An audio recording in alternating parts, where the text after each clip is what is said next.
ओम श्री गुरुभ्यो नमः। ओम शांति शांति शांति। तो आज हम पढ़ेंगे टीचिंग एड्स या फिर टीचिंग टेक्निक्स या फिर जिसको आजकल बोलते हैं टीचिंग सपोर्ट सिस्टम। तो टीचिंग सपोर्ट सिस्टम क्या है? Is a combination of tools and resources, कि जो उपकरण और संसाधन है इनका कॉम्बिनेशन दैट हेल्प्स, जो टीचर की मदद करते हैं, जो उसका टीचिंग और लर्निंग प्रोसेस है, मतलब शिक्षण में जो हेल्प करेंगे, जो भी टूल्स और रिसोर्सेज, उनको बोला है टीचिंग सपोर्ट सिस्टम। अभी जैसे ये लेक्चर ले रहे हैं तो इसमें जो पेन है, ठीक है, या फिर जो राइटिंग का जो टैबलेट है जिसपे हम लिख रहे हैं, जिससे टाइप होके इसमें आ रहा है, लैपटॉप पे क्लास चल रही है, इंटरनेट, तो ये सारे क्या है? टीचिंग को सपोर्ट करने वाले टीचिंग एड्स हैं, कि शिक्षण में जो सहायता करते हैं जो भी चीजें, तो वो आ जाएंगी टीचिंग सपोर्ट सिस्टम में। तो goal of teaching support system is to maximize students achievement, कि स्टूडेंट्स को ज्यादा से ज्यादा रिजल्ट मिले, ठीक है, ज्यादा से ज्यादा वो एकेडमिक या फिर जो बौद्धिक स्तर है उनका, उसमें अचीवमेंट प्राप्त करें। तो इसके लिए टीचिंग टेक्निक्स का यूज किया जाता है, कि प्रभावी तरीके से जिसको पढ़ाया जा सके। और दो टाइप की होती है, ट्रेडिशनल और मॉडर्न। एक तो प्राचीन पारंपरिक और एक आधुनिक, ठीक है। तो दो टाइप की जो बताई है टीचिंग टेक्निक्स, एक है ट्रेडिशनल,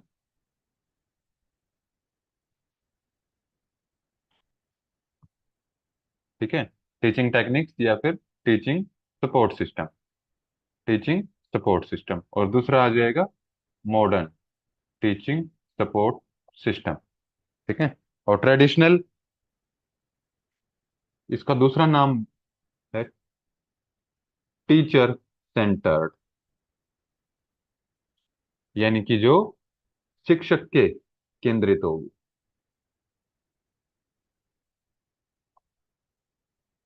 और मेनली जो मॉडर्न टीचिंग सपोर्ट सिस्टम है, ये होता है लर्नर सेंटर्ड, सेंटर्ड, ठीक है, यानी कि जो शिक्षार्थी है उसके केंद्रित ये चलता है, ठीक है। तो टीचिंग टेक्निक कर लेते हैं। सबसे पहले क्या होगी टीचिंग टेक्निक्स में? टीचर सेंटर्ड में क्या क्या आ जाएगा? जो ट्रेडिशनल है, इसमें जो टिपिकल आपने पहले देखा होगा कि टीचर आते थे क्लास में, चौक डस्टर लेके और बोर्ड पे लिखना शुरू और पढ़ा के चले जाते थे, यानी कि ये teacher directive method, teacher directive method, यानी कि जो शिक्षक है उसके निर्देशों के अनुसार ये क्लासरूम या फिर ये शिक्षण चलता है। और दूसरा, इसको बोलते हैं chalk and talk method, chalk and talk method, कि चौक लेके आते थे और फिर अपनी बात बोल के चले जाते थे, तो ये है चोक एंड टोक मेथड। और क्या होता था? एक वाइट बोर्ड। तो ये तीन टर्म्स जहां मिल जाती हैं, इसका मतलब वो क्या है? ट्रेडिशनल टीचिंग सपोर्ट सिस्टम है, ठीक है। जो आजकल जो यूज होता है वो होता है मॉडर्न, ठीक है। और इसी के हम आगे टाइप्स करेंगे। ट्रेडिशनल ये पीछे जा चुकी हैं चीजें, तो अब ये हम डिस्कस नहीं करेंगे। तो अब आता है मॉडर्न टीचिंग सपोर्ट सिस्टम। इसमें क्या क्या चीजें आएंगी? तो इसमें मेनली तीन टाइप का आपका होता है ये। एक है जो स्टूडेंट है या फिर लर्नर सेंटर्ड, जो शिक्षार्थी है उससे केंद्रित रहेगा। और फिर दूसरा इसमें है कंटेंट फोकस्ड, जो विषय वस्तु है, जो कंटेंट पढ़ाना है उसको फोकस में लेके जो स्टडी या फिर जो टीचिंग होती है उसको कंटेंट फोकस्ड। और तीसरा है इसमें, जो अभी रिसेंटली ऐड किया गया है इसमें, इंटरेक्टिव या फिर पार्टिसिपेटिव टेक्निक्स। पार्टिसिपेटिव टेक्निक्स आ जाएंगी तीसरे वाले में। ठीक है। और इसमें अगर थोड़ा सा और लिखना चाहो टीचिंग वाले में, तो इसमें जो टीचर है वो क्या है, active role, main role play करता है इसमें, एक्टिव प्रोसेस। ठीक है। और जो, या फिर सक्रिय लिख सकते हो इसको, कि टीचर क्या होगा इसमें, सक्रिय, एक्टिव होगा। और जो लर्नर होगा या फिर जो स्टूडेंट होंगे वो होंगे पैसिव, निष्क्रिय। तो ये इसमें 2 पॉइंट्स और ऐड कर सकते हैं। ठीक है। अब सबसे पहला आता है इसमें स्टूडेंट या फिर लर्नर सेंटर।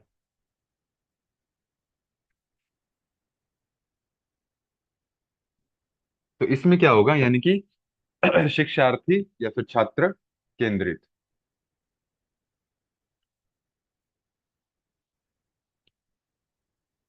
तो क्या क्या आ जाएगा इसमें, सबसे पहली चीज तो इसमें जो टीचर सेंटर्ड मेथड में था, कि टीचर उसमें एक्टिव था, लर्नर पैसिव था। इसमें क्या हो जाएगा, जो लर्नर होगा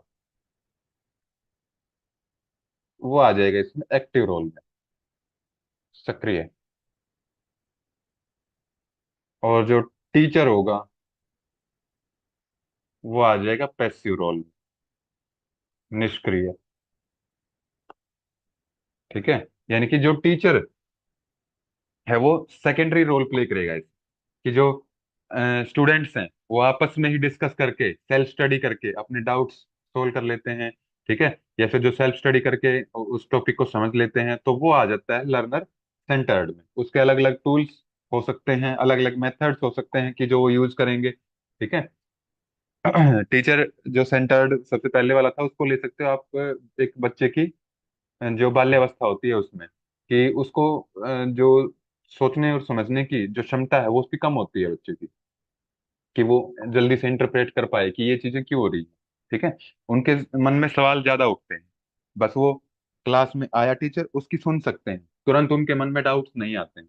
और जब बच्चे में सोचने और समझने की क्षमता डेवलप हो जाती है, तो वो लीड रोल में आ जाते हैं, लर्नर सेंटर्ड, इसमें स्टेज में प्रवेश कर जाएंगे वो। और जब उनके अंदर सोचने और समझने की क्षमता डेवलप हो जाएगी, तो वो सेल्फ स्टडी करके भी उस टॉपिक को समझ सकते हैं, या फिर आपस में एक दूसरे के साथ बातचीत करके, एक ही क्लासरूम में जैसे दो स्टूडेंट्स हैं तो वो आपस में बातचीत करके अपने डाउट्स सोल्व कर सकते हैं। ठीक है। तो इसमें होगी प्रॉब्लम सोल्विंग। ठीक है, कि अपनी प्रॉब्लम्स सोल्व कर सकते हैं। अब इसमें मेथड्स क्या क्या होंगे। ठीक है। तो मेथड्स क्या क्या होंगे इसमें, तरीके क्या क्या हो जाएंगे। एक तो है रोल प्ले मेथड, कि स्टूडेंट्स जब टीचर की मदद नहीं ले रहे हैं और खुद से ही सीख रहे हैं सारी चीजों को, तो वो रोल प्ले करते हैं। कि जैसे जो भी टॉपिक्स में जो भी किसी सब्जेक्ट में पात्र होंगे, तो आपस में एक दूसरे को एज्यूम करके और रोल प्ले करते हैं, और पूरी एक्टिंग वैसे करते हैं जैसे उस चैप्टर में वो कहानी को दर्शाया गया है। तो इसको बोलते हैं रोल प्ले मेथड, या फिर पात्र अभिनय विधि। फिर दूसरा है इसमें कि कोई भी एक, जैसे स्कूल स्कूल में तो नहीं, कॉलेजेस में जैसे पीएचडी वाले मेनली होते हैं, तो उनको प्रोजेक्ट दिया जाता है, कोई भी एक टॉपिक दिया जाता है, तो उसके ऊपर वो रिसर्च करते हैं, स्टडी करते हैं। ठीक है। तो ऐसे ही कोई प्रोजेक्ट वर्क दे देना, ठीक है, किसके ऊपर आपको अपना लिखना है सोच समझ के, तो वो उसमें स्टूडेंट का ही मेन रोल रहेगा उसमें, टीचर का उसमें कोई रोल नहीं होता है। तो इसलिए उसको प्रोजेक्ट वर्क भी किस में आ जाएगा, लर्नर सेंटर्ड।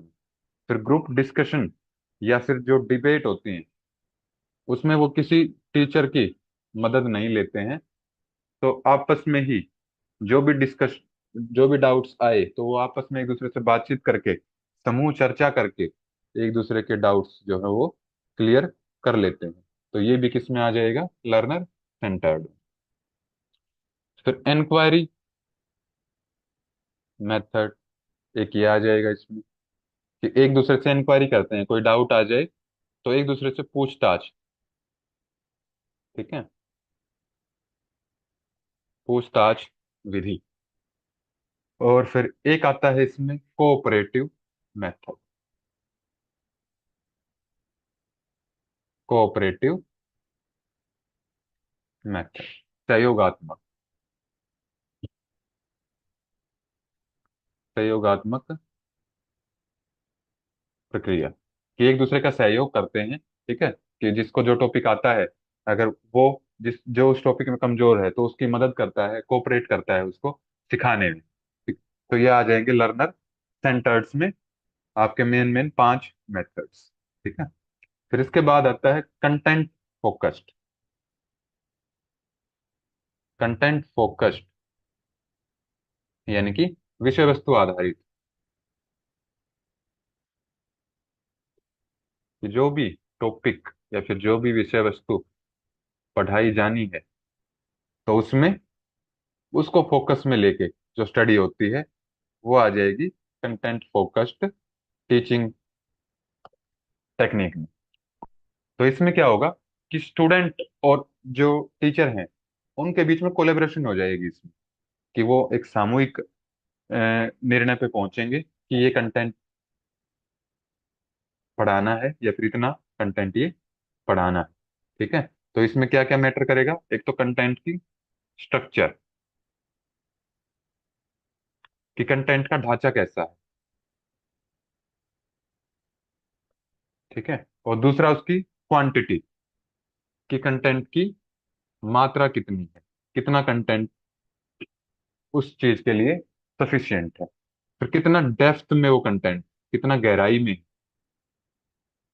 तो कितनी गहराई से वो इंफॉर्मेशन है, कितनी गहराई में वो टॉपिक है, तो उसको डेप्थ भी उस कंटेंट की आ जाएगी। और फिर लास्ट आता है इसमें सोर्स, कि वो जो इंफॉर्मेशन है, वो जो कंटेंट है, उसका सोर्स क्या है, स्रोत क्या है उसका, कहाँ से वो डाटा या फिर कहाँ से वो इंफॉर्मेशन आई। ठीक है, तो ये आ जाएगा आपका कंटेंट फोकस्ड टीचिंग टेक्निक। फिर लास्ट आता है आपका इसमें इंटरेक्टिव या फिर पार्टिसिपेटिव, इंटरेक्टिव या फिर पार्टिसिपेटिव मेथड। ठीक है, इसमें क्या होगा, सहभागी, कि एक दूसरे से कोलेब्रेशन से,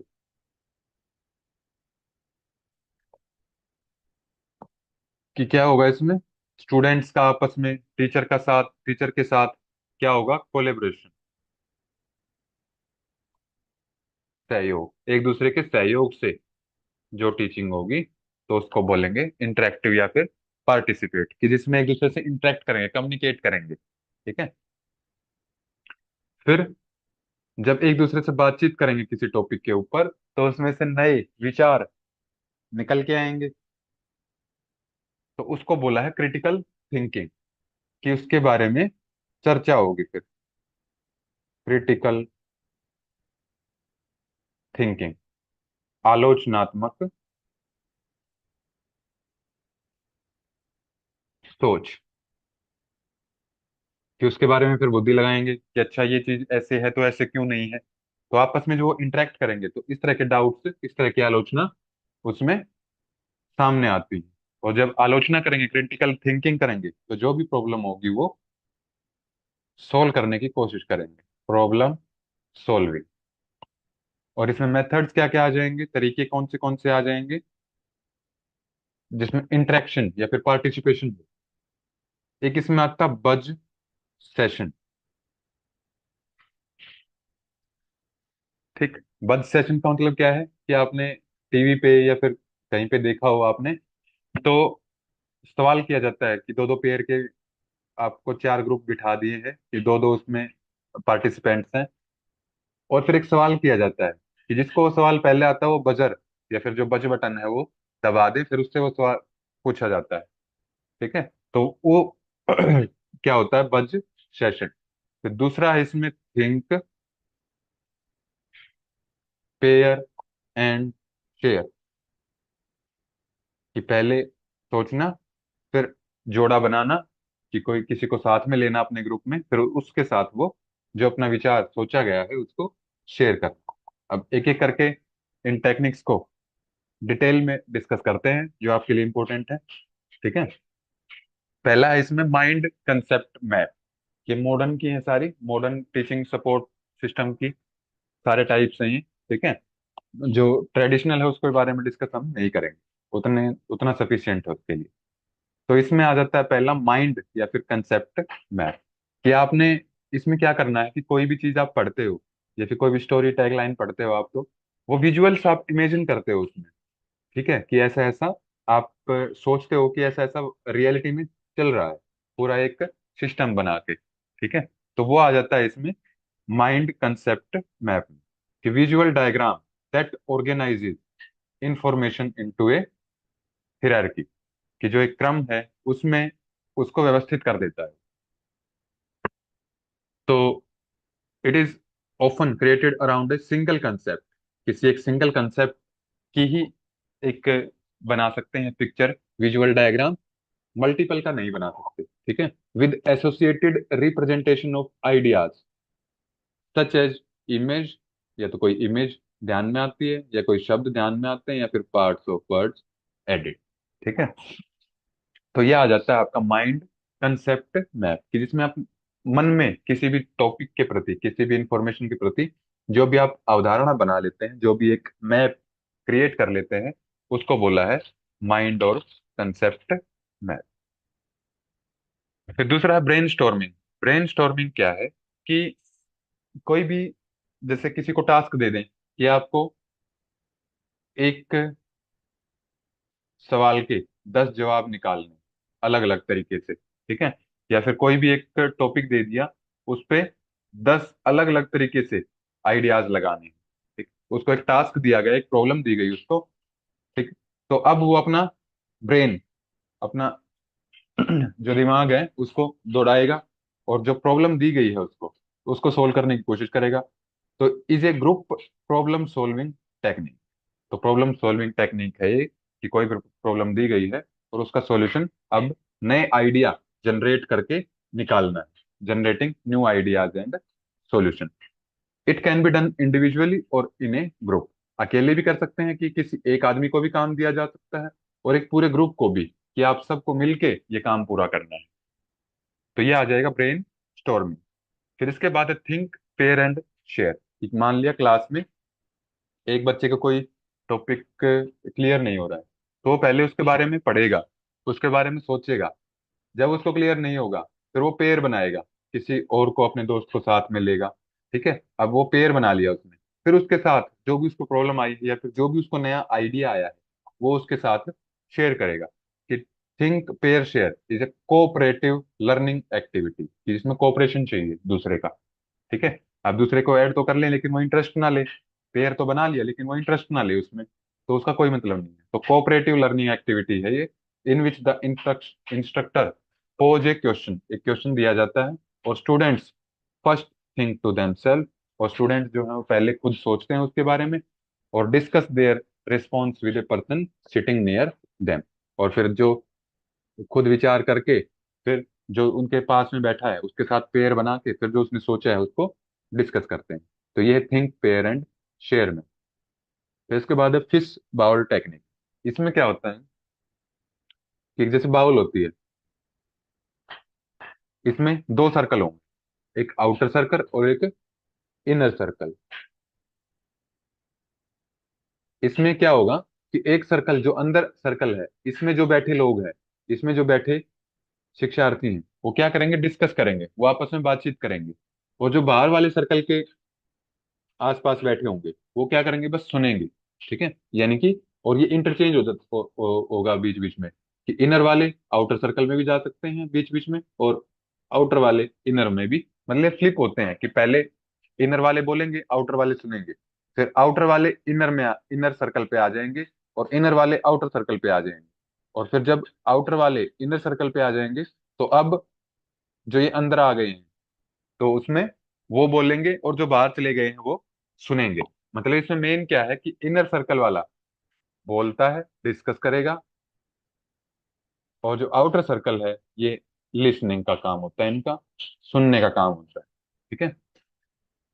तो in a fish bowl discussion students are separated into inner and outer circle.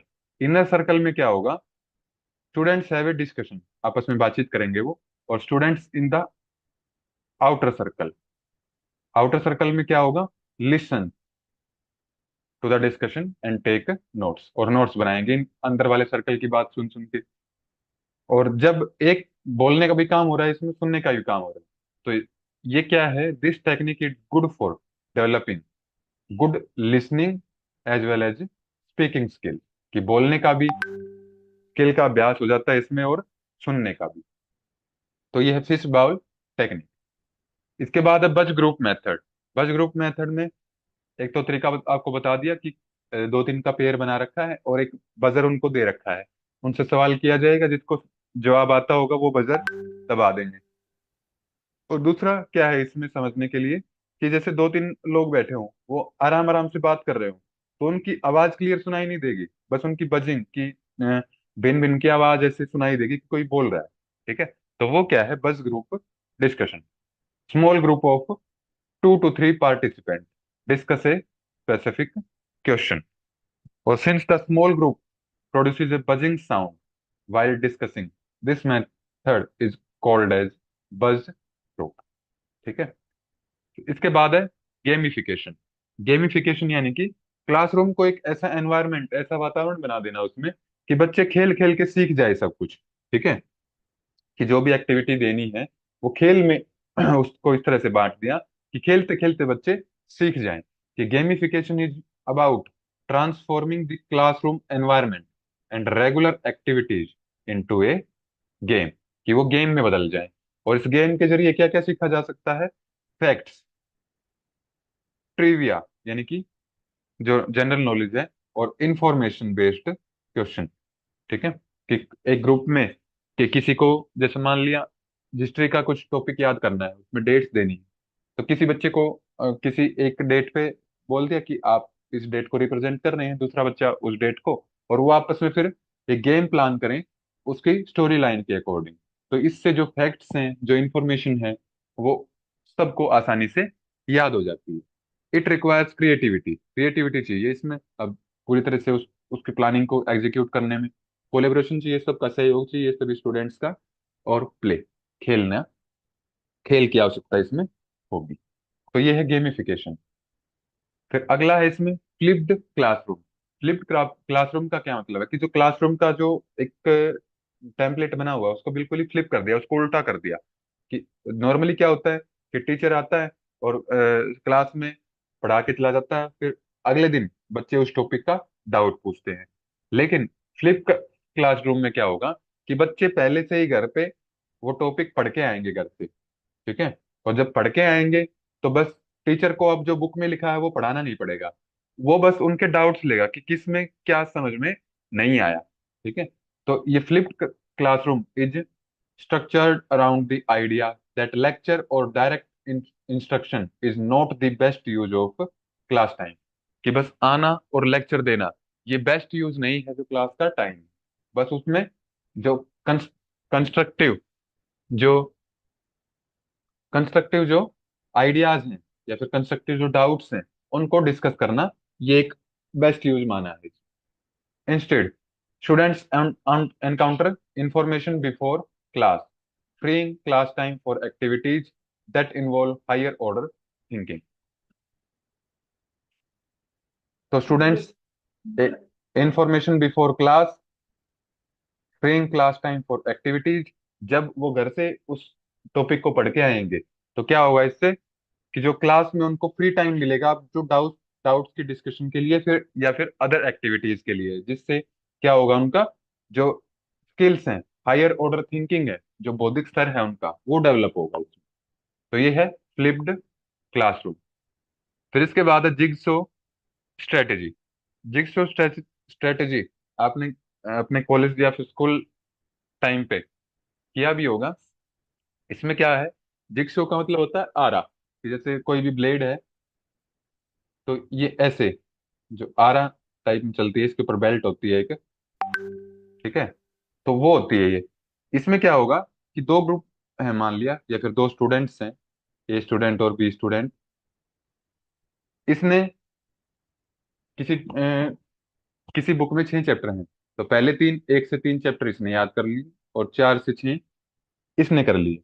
तो अब क्या करेंगे ये, कि ए इसको पहले वाले 3 चैप्टर समझा देगा, और बी वाला इसको लास्ट वाले 3 चैप्टर समझा देगा। ठीक है, यानी कि एक दूसरे से आदान प्रदान, कि आधा आधा डिवाइड कर लिया, और जब दोनों ने आधा क्लियर कर लिया अपना, तो वो एक दूसरे के साथ फिर जो नॉलेज है उसको शेयर करेंगे। तो ये है jigsaw strategy. Ask a group of students to share a specific knowledge with another group of students. ठीक है, कि ए ग्रुप का जो ज्ञान है जिस टॉपिक के बारे में, वो दूसरे टॉपिक को, दूसरे ग्रुप को देना, और जो दूसरे ग्रुप वाला वो पहले को देना, ये है jigsaw strategy. This strategy offers a way to help students understand and retain information while they develop their collaboration skill। कि अब एक दूसरे पे विश्वास करके, कि ठीक है जो इसने बताया होगा पहले 3 चैप्टर के बारे में, अब बी ग्रुप जो है ए ग्रुप पे विश्वास कर रहा है। ठीक है, तो इससे क्या होगा, कोलेबरेशन की स्किल्स, कि एक दूसरे का सहयोग करने की जो स्किल्स आएंगे, जो कौशल आएगा, उसका विकास होता है। ठीक है, और इस तरह से जो उनकी आपसी समझ है, और जो इन्फॉर्मेशन को रिटेन करने की, या फिर इन जानकारी को लंबे समय तक याद रखने की जो क्षमता है, वो भी बढ़ जाती है। तो ये है जिग शो स्ट्रेटेजी। फिर लास्ट है इसमें साइबरनेटिक्स। साइबरनेटिक्स क्या मतलब है, कि फीडबैक के माध्यम से जो भी तैयारी होगी, जो भी टीचिंग होगी, ठीक है, कि cybernetics means to navigate the system to desired goal through feedback. कि फीडबैक के आधार पर जो एक गोल तक पहुंचेगा टीचिंग का प्रोसेस, उसको बोला है साइबरनेटिक्स। ठीक है, फीडबैक के आधार पर कैसे, कि जैसे मान लिया अभी जो एप्लीकेशन पे पीवाईक्यू डले हुए हैं, या फिर जो मॉक टेस्ट डले हुए हैं, अब पहले इस चीज की आप लेक्चर ना देख के पहले आप उनको सोल्व करो, कि लेक्चर बाद में देखेंगे। ठीक है, या फिर लेक्चर देख लिया है एक बार लेक्चर देख लिया, फिर जो पीवाईक्यू और मॉक टेस्ट जो वेबसाइट पे हैं, उनको सोल्व किया। उसमें मान लिया 50 नंबर का आपका वो पीवाईक्यू या मॉक टेस्ट का पेपर था, उसमें आपके आए 25 नंबर। इसमें आपको पता लग गया कि ये टॉपिक अभी क्लियर नहीं है। ठीक है, आप दोबारा वीडियो देखोगे, दोबारा वीडियो देख के भी नहीं समझ में आया, तो दोबारा पूछोगे उसको। ठीक है, यानी कि अब जो ये फीडबैक मिला है आपको इससे, उसके बाद आप दोबारा से स्टडी करो, दोबारा सीखने की कोशिश करो, तो उसको बोला है फीडबैक। और अगर इसमें आ जाए 45 नंबर आ जाते, फिर आपको पता लग जाता कि अब मेरा टॉपिक क्लियर है, अब मैं आगे बढ़ सकता हूँ दूसरे टॉपिक की तरफ। तो ये है साइबरनेटिक्स, कि है here in the classroom teaching learning process is a system, and the goal is the success of the learner and the learning process. कि जब रिजल्ट से सक्सेस लगे, कि जो शिक्षार्थी था वो कामयाब हो गया है, ठीक है, तो तब बोलेंगे कि जो इफेक्टिव टीचिंग है वो हो गई। तो इतना ही रखते हैं आज का। ओम श्री गुरुभ्यो नमः। ओम शांति शांति शांति।